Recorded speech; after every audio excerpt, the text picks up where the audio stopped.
बायकांनो, अगदी तुम्ही चंद्रावर जा नाहीतर मंगळावर जा, ही कामं तुम्हाला काही चुकणार नाहीत. ती कोणती कामं ती तुम्हाला मी सांगतेच. तर सगळ्यात आधी बघा, तुम्हा सर्वांना माझ्याकडून आणि माझ्या परिवाराकडून होळी आणि धुलिवंदनाच्या खूप खूप शुभेच्छा. तर आज होळी होती, आमची नवीन घरातली पहिली होळी होती. तर छान अशी संध्याकाळी मुहूर्ताच्या वेळी होळी पेटवली, नैवेद्य वगैरे दाखवला, आरती वगैरे झाली.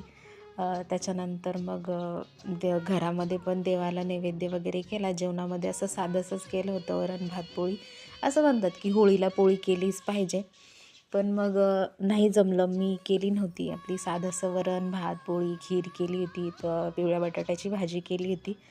आणि तुम्हाला ऐकायचं आहे ना की मी कशाबद्दल बोलत होते ते तुम्हाला दाखवतेच बघा. तर ह्याच कामाबद्दल मी बोलत होते. तर स्वयंपाक केल्याच्या नंतर ही जी भांडी पडतात ना, त्याच्याबद्दलच मी बोलत होते.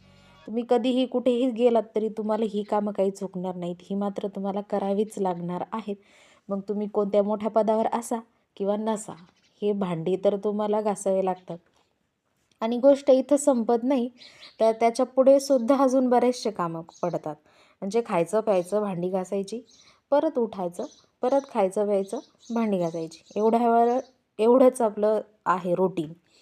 त्यानंतर एवढंच नाही तर आपण स्वयंपाक केल्याच्या नंतर जो काही राडा पसरतो आपला किचन वाट्यावर, ओ हो हो हो, तो घासायचा, वट्टा घासून ठेवायचा, गॅस घासून ठेवायचा, सगळं घासून पुसून ठेवायचं.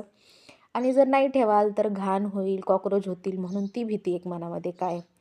तर व्हिडिओ दाखवल्याप्रमाणे इतकं जर पटापटा काम झालं असतं तर कायच बात असती, हो की नाही.